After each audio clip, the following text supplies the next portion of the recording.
Hello. This is going to be quick because I just want to do a little pep talk for those people who have a teaching background, because I just sat through some training and was bored out of my mind, and I will never purchase training from the person again because they don't know how to teach. I'm Andrea Reynolds. I was a fifth grade teacher for many years, and I left the classroom to pursue my entrepreneurial endeavors full time. I get every time I try to say that, my face looks red. I got sunburned the other day because I was out on and attacked by bugs. So that irritates me because I was wandering aimlessly in the woods. But anyways, so being a teacher, a person knows how to teach. Imagine that. When you're teaching a class, there's two ways to do it. You can either perform a TV show, or you can stop and ask your students if they need help or check for understanding instead of just continuing to fly through the content. That's not teaching. That's a TV show. That is a waste of time, because especially if the stuff is above like what I'm doing right now. So I'm doing training on accounting software. My accountant, he's an awesome accountant. He's not a good teacher. He's not. I know he'd never watch my Periscope because he thinks I chase squirrels and I'm all over the place because I shifted gears to something that makes more sense than selling social studies stuff solely when people are cutting out social studies. But anyways, so I'm sitting in the training, and especially if you're on a conference call and you can see, then that means you're not even looking at people. You're not even looking at people. And you can tell, like, people that are teachers, you know when your students are not paying attention or not understanding something because you are aware of them. So I'm just really, like, I kind of, like, realized it, but now I realize it even more because I analyze my behavior based on, like, things I've purchased or whatever in my business. I realize, like, certain people use only affiliate links for stuff. That's their goal, is to make their money off affiliate marketing. And other people, they set up training to just try to book consulting. And it's not you should not call it training if you're not going to teach. I'm already pissed off because a couple of weeks ago I asked him about finishing legalizing my business, and he was like, "You're chasing squirrels doing that." And then tonight he's like telling us how to set up our PayPal in the software, and the software is great. Like, I signed up because I didn't have an accounting system in place, and now it's good that I'm going through the software because I'm seeing it, and I know how to. I already knew basic accounting from like high school, but I didn't have things set up because I just left the classroom last year, and I tried to explain to him I did not take my business where I wanted in 2016 because I was going through a divorce. Why would I want to try to, like, increase my income and, like, you know, build an Oprah level empire when I'm still married to someone? What kind of sense does that make? None. And so I explained that to him, and he didn't care. He just told me my business is okay. I'll be honest, like, I didn't understand how, like, when to me, like, if something is $30, that's just, it's not a lot of money. And I just don't, you know what I mean? And I didn't understand that if you think about it in a profit sense, then it is a lot of money. But to me, I just look at the whole picture. And so he's, like, shaming me for how, like, my brain wiring is. And that's fine. I need a kick in the butt. That's why I hired him, because I knew he was, like, kicking the butt for accounting stuff. And like I said, he's a very good accountant, but he is not good at teaching. I'm good at teaching. So guess what? I have a huge advantage over a lot of people in the business world. People are like, I've already outlined a course for parents to help support kids with ADHD. And someone was like, here's what I love proving people wrong. I love it. I love being right. I love proving people wrong. And that's where I'm at now. I'm kind of like using Gary Vee, and he did a huge thing about like haters and proving them wrong recently. And I'm like, I'm just going to start sticking Gary Vee on people. I'll just like pop in a link. Like, here you go. Watch this. Doubt me now. I ordered the shirt. Conor McGregor, the MMA fighter. I ordered a shirt. Doubt me now. It's coming at the end of May, because that's how I feel. Like, I can't wait to prove people wrong. I'm not letting haters get me down anymore, because I've like channeled into my warrior spirit. And so now I'm realizing people are like, you need to pre-validate your course and do a beta version of it, and you need to do this, this, and this, and you need to, I'm like, no, I don't. They're like, you're going to waste your time. Like, no, you don't realize when you're a teacher, what do? You create your own course. Even if you have a set curriculum, like standards to teach from, you still put together your own supplemental materials. What do teachers do? We build a course all the time. I spent 16 years building courses. That's not hard for me to do. My problem in my business is I had a very like toxic marriage I was coming out of, and the whole divorce and whatever just really affected my brain more than I care to admit. That's my problem in my business. It's not because I'm not smart. It's not because I don't know what I want. And it's also because I've been strategic. I know that like me creating Civil War projects is not something that's going to be able to pay all of my bills. And so I've said that's my passion project. That's still important to me. I'm sharing my blog post for that tonight, because I know that in my Facebook group there are teachers who, someone posted, they're like, oh my gosh, I just found out that I'm moving to 6th grade from 5th grade, and they're like, so teachers are getting new placements, and they're like, I wouldn't say panic mode, but they're like excited but nervous mode about like how to find resources for the next grade level. So of course, I'm not going to work on something else. I'm like in the group answering the question and helping the person, because that's what I do. But I realize like my heart is with kids, and it's helping English language learners. And today I had a tutoring session for the first time with a family, and it was validating, because okay, so I speak basic Spanish, and so the majority of the English language learners I worked with at both of my schools were Hispanic families. And so, you know, I'm ESOL certified English language to teach like English language learners, but I never really had to really test my skills, because I always kind of like, I could translate enough Spanish to be able to like communicate with a child who didn't speak English, because I knew some Spanish. But when you have a child who doesn't speak a language that you know, it's even more of a challenge. And so I posted a profile on this tutoring website.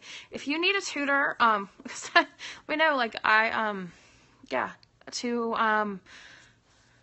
and I was going to apply to substitute teach, but it's like, by the time my paperwork gets finished, then the school year is going to be over. And so I'm not doing that, because I already, I'm teaching a summer institute for the gifted session this summer.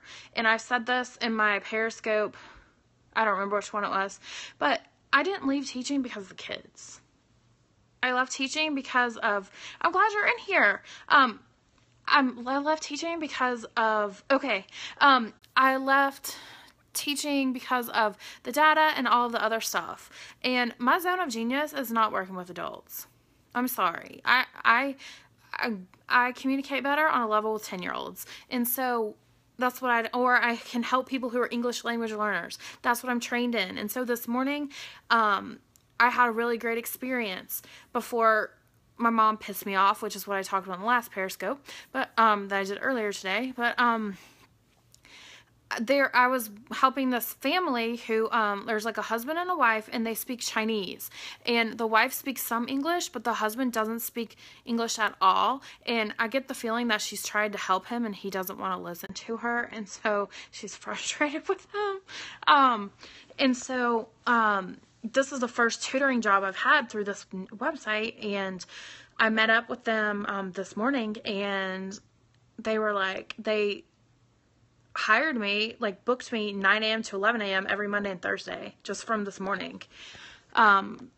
Because you have to start, like, he is level 1, did not know like any English at all, and I haven't had a lot of experience like teaching adults English, and I don't know Chinese, so it was like it was a fun challenge, really. And I just brought my laptop, and I just brought like a picture atlas. I've got bug bites all over my legs from my woods and battlefield crawls.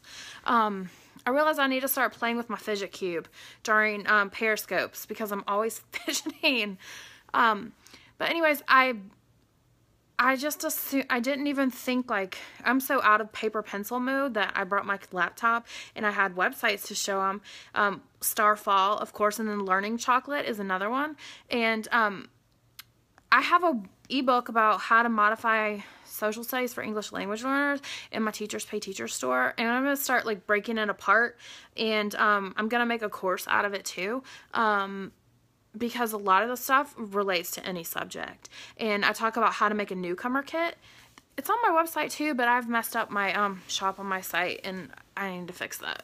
But it's the same thing. And so basically what I did is I started with like, I didn't, and I told them, I was like, I didn't bring, like, I said I wanted to meet you first because, and this is what teachers know, before you design something, you need to, like, get to know your students. I didn't come with like a whole packet of worksheets, because what if the man was like, worked in a restaurant and he only needed to know stuff for his job, you know, and that would have been a waste of time for me pulling stuff together. And so that's why teachers have an advantage. And I already said the advantage, my whole point was that I was sitting in accounting software training, and the accountant was flying through the training doing a TV show and didn't even stop to check and see if anyone was understood anything. And I know better. I can read people's faces and see, oh my God, they're not paying attention. They don't get any of this. And so basically what happened is I muted myself, I turned off the video, and I fixed my website, and I Facebook chatted, because I did not sign up for it because I didn't understand how to do accounting. He offered a package for the accounting software with the training to go with it. And this is how I feel about like a lot of courses. I kind of do them as an overview, and then this is how I always do. I do like an overview, and then I go back to stuff when it pertains to me. And tonight he's talking about integrating PayPal and stuff like that. And he told me a few weeks ago not to set up like a business PayPal. And so I'm like, this is a waste of my time. And I was pissed off, and I didn't put in the comments, like, he was like, who's doing this along? And I was like, all I said was, I don't have a business PayPal yet. I didn't remind him about the discussion a few weeks ago. And so I was proud of myself for that one.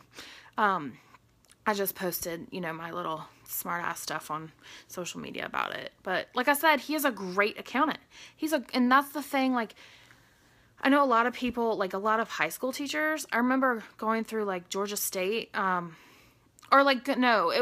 was when I did teacher orientation, like my first year of teaching, and when I moved back to Georgia, and you have your like we had to do this like monthly like county thing or something.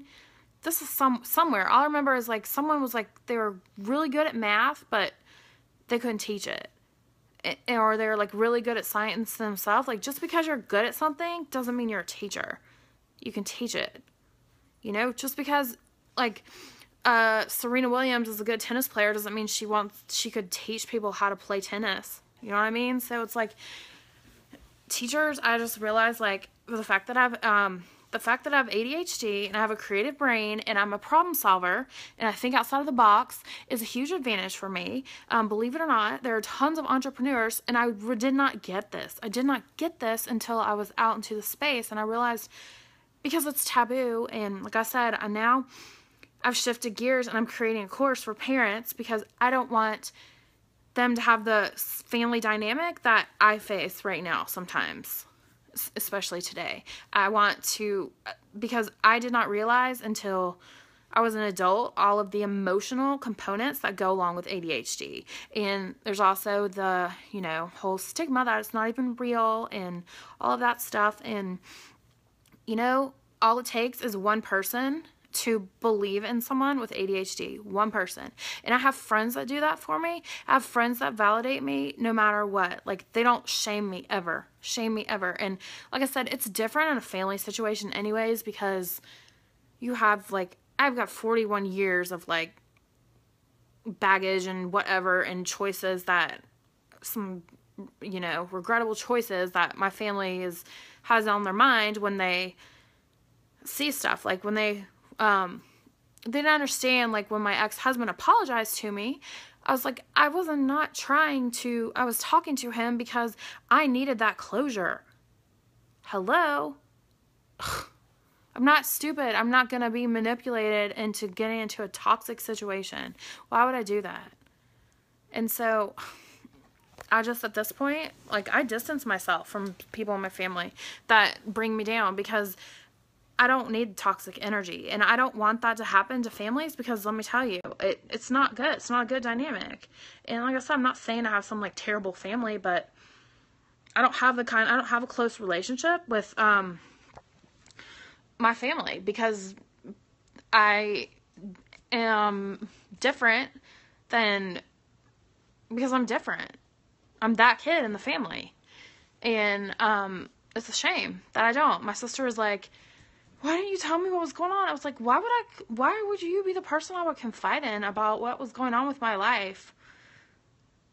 Why would I confide in people that are just going to bring me down and make me feel bad?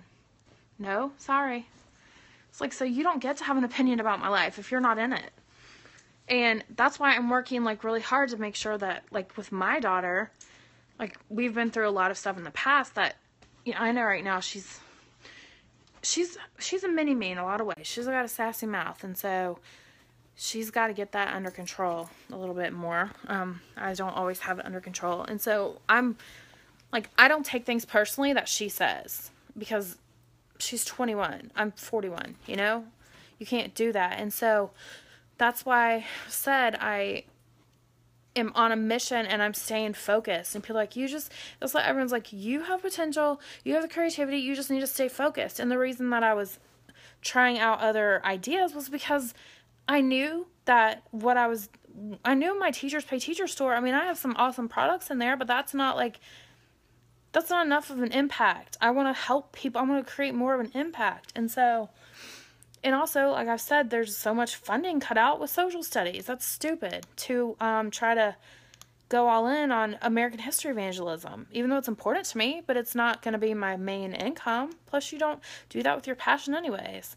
You take your passion and try to drain the lifeblood out of it, then what happens?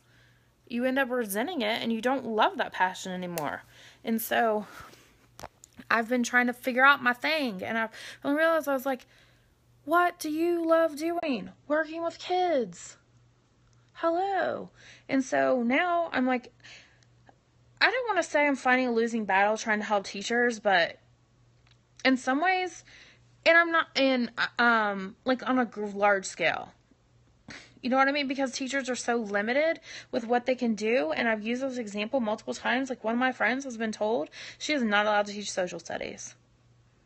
That's just mind-boggling to me. Mind-boggling. American history. It's not important at all, is it? Because we don't want people to be informed when they vote for our, politicians. We don't want to raise, clued in children to grow up and be intelligent thought leaders, do we at all? No, that's not important. We don't want people to know, their ancestors' heritage, or know, why, how far African Americans have come or how far women have come, do we? That's not important at all. It's ridiculous. And so that's why I'm I want a battle I can win. I want a battle I can win. And so I know I can help families and I do so by sharing my story. And because I'm not ashamed to share it, because people need to know they belong. People need to know they belong. Kids need to know that. I always think about my little friend last year, Alex, who was such a little misfit in class because he had ADHD, and his parents were so critical of him. They made him like sit out in the garage and stuff like that because he didn't fit in. And they told him he was going to be held back in 5th grade no matter what, even though the school gets that decision anyways. And so he had shut down, and he wasn't even trying because I say this all the time, we won't even hear the positive thing sometimes because we'll focus on the one negative thing. And so, I just think about him. I think about him and how, like, even if his parents weren't interested in learning about ADHD, then he could have a place, a virtual community, like a club. I want to create like a club for kids. I want to help them like build friendships with other kids with ADHD. That way they have someone to talk to, you know?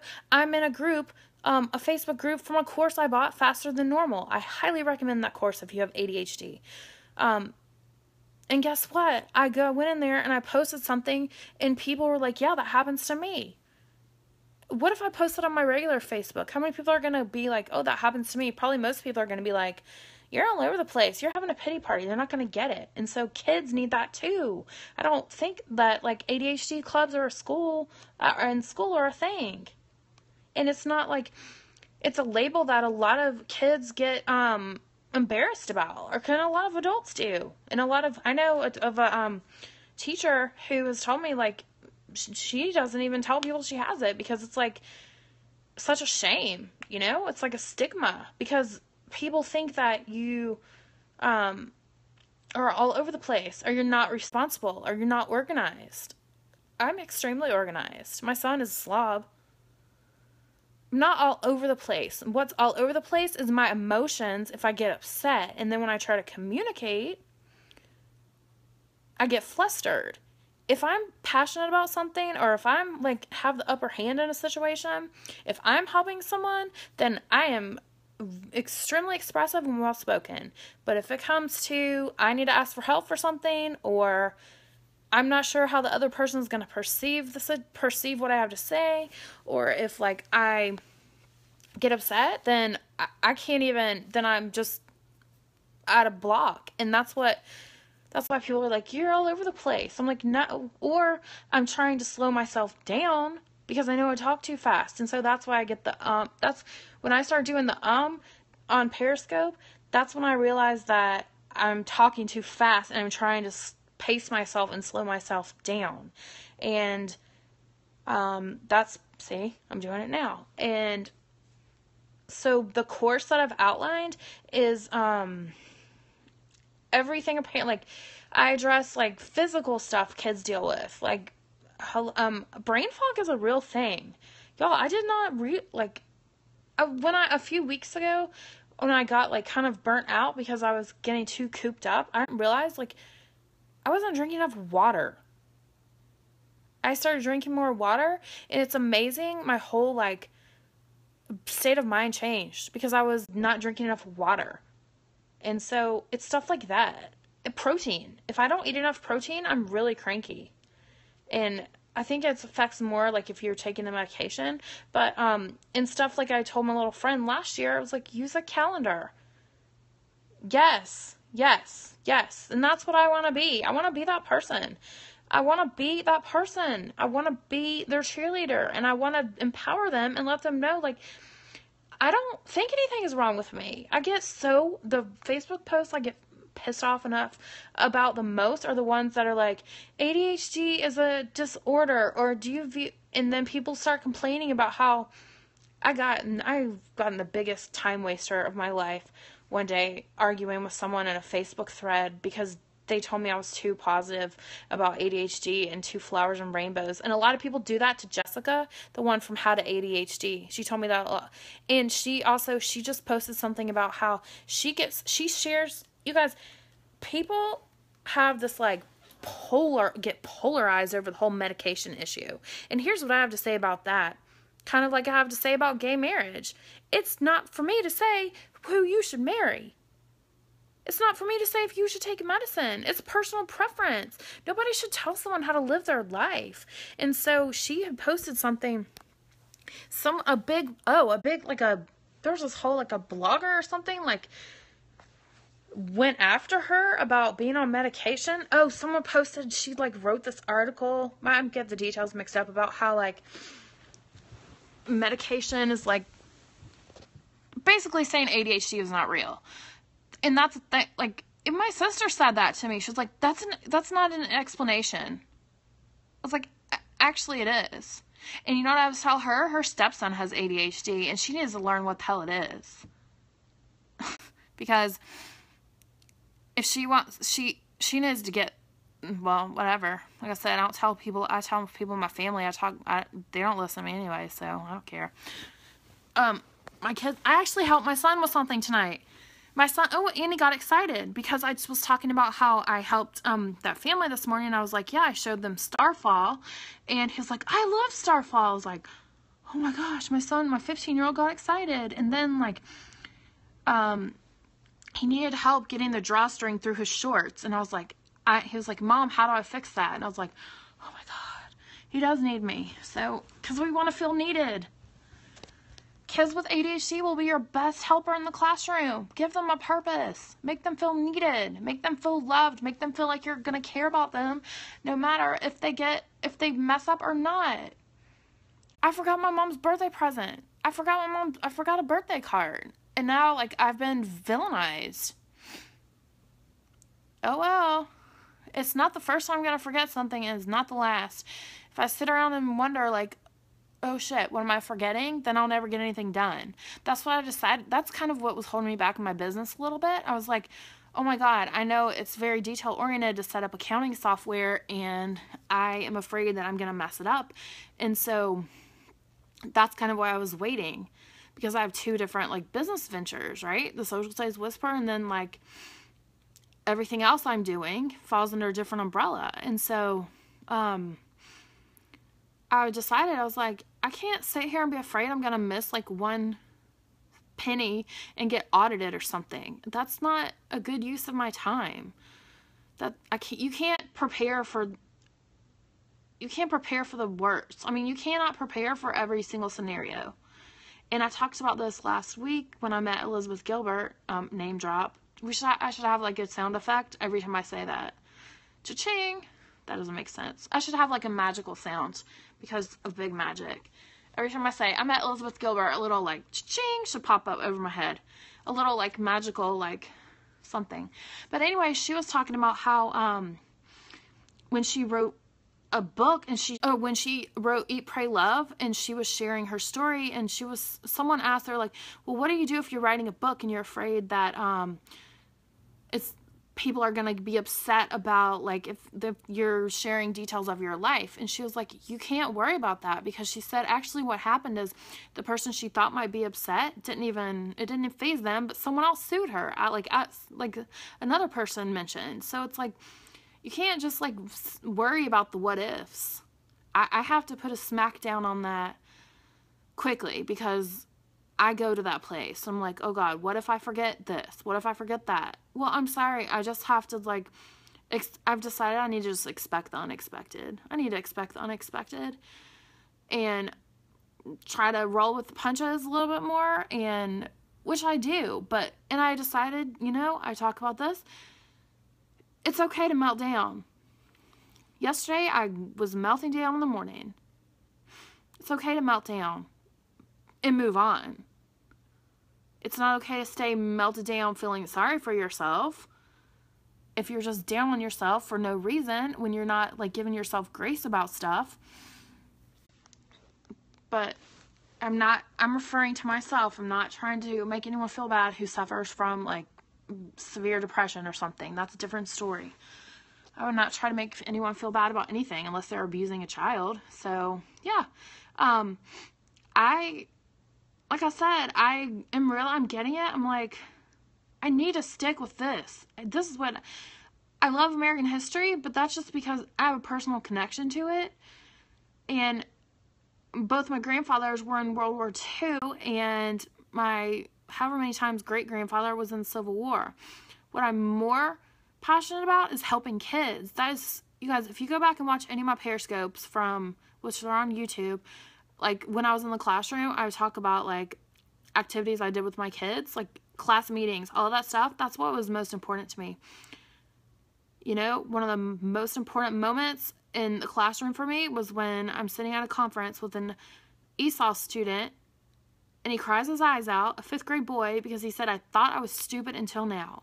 And last year, my little friend Alex, my friend with ADHD, who at least he would beg to come in my class at the end of the day, like during bus call. He wanted to come hang out in my room. And I know that at least that means that I was his place, his safe. He had like, I gave him hope for at least a few minutes a day. And so that's what I want to do, large scale. Somebody's got to be a cheerleader for kids with ADHD. And it's not always their family. And that's sad. And so you've got to like empower kids to just kind of tune that out. You know, just plant a seed and hope that it sprouts. And the fact that I do have ADHD, the fact that I was a teacher, like I know how to build courses, I know how to teach people, then I'm like, this is it. This is my thing, and I'm staying the course. And I don't care if people tell me I need to pre-validate something and beta test it. It's not, I'm not trying to sell people on social media management or something like fluffy. I'm not. It's different when you're working in your industry, you know. I'm doing something I already know. I know it's needed. I know it's needed. And also, I've also realized that it's kind of a waste of time to ask people, like, what do you need? Because I thought about it, I was like, oh, I should go ask people, like, what kinds of things they would want covered. And then people would be like, I don't know.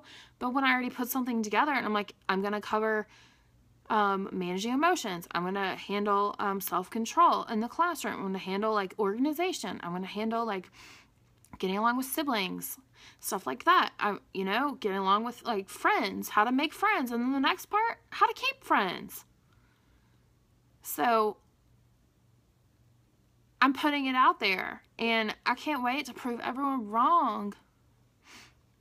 I can't wait. So thank you for watching, and like I said, this just tells me, like, I watch how people conduct their business. Like, whenever people are selling a course, even if I'm in the course, I also pay attention to their character. And that's why there's one person I bought a course from in the past that is a total snake oil scammer that I would never, I blocked her I unfollowed her on everything because she was off, like, on vacation in Africa or in, like, she went on, like, I can't remember where it was. It was somewhere in Africa. It was, like, not Nigeria. I don't remember where it was, but it was, like, Nairobi or something. It was, like, somewhere, like, fancy. Like, that she went because she profited off a bunch of people. And her whole entire course was built on affiliate links. And the modules were, like, 10 minutes. It was the biggest waste of money. And so I realized I lost all respect for that person. And so you have to pay attention to how people conduct their business along with what they are saying. There are only a few people who, in the business world, I truly look to for role models. And that would be Raina Pomeroy. That's why I hired her to be my business coach when in masterminds, because she's authentic and she shares her wins and her losses. She shares how she does things in her business. She doesn't keep things a secret. I trust Brian Fanzo because he does the same. I trust, like, Chris Straub's advice because he does the same. I trust Alex Kahn because honestly, you guys, that class, he is an excellent mentor. I consider him to be almost my business coach because he is such a great mentor. And he's grown his business helping people, and he cares about people. He practices what he preaches. And so that's why I go trust his advice over someone else's. There are a lot of experts. You got to pick your team. I have a first round draft. I have a starting lineup of experts that I listen to. And I guess, I don't even know why I got on that tangent, but anywho, I'm starting to get that, like, I should stop being so hard on myself about stuff, because I have the drive. I just have self-doubt that holds me back. And my motivation is to help at least one person not face the self-doubt that I have, big or small. Or at least okay, here, let me reframe that. I face self-doubt almost every day, but I have tools to combat it.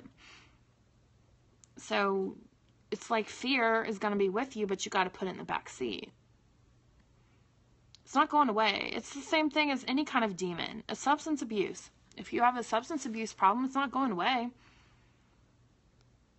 It's not going away. If you've struggled with, if you struggle with your weight or whatever, like for me, I can't eat whatever I want. That's not going away. Your metabolism is not going away. Your, genetic predisposition to things. So you just have to be a problem solver. Thank you for watching, and stay tuned, because I'm going to launch I'm not doing some kind of bullshit horse and pony show, dog and pony show launch. I'm just coming on here, talking about ADHD every day. And or almost every day. Just sharing my story, and hopefully it will resonate with someone. Because change starts one person at a time, one sentence at a time. Thank you for watching, and let me turn this around. Shine your light.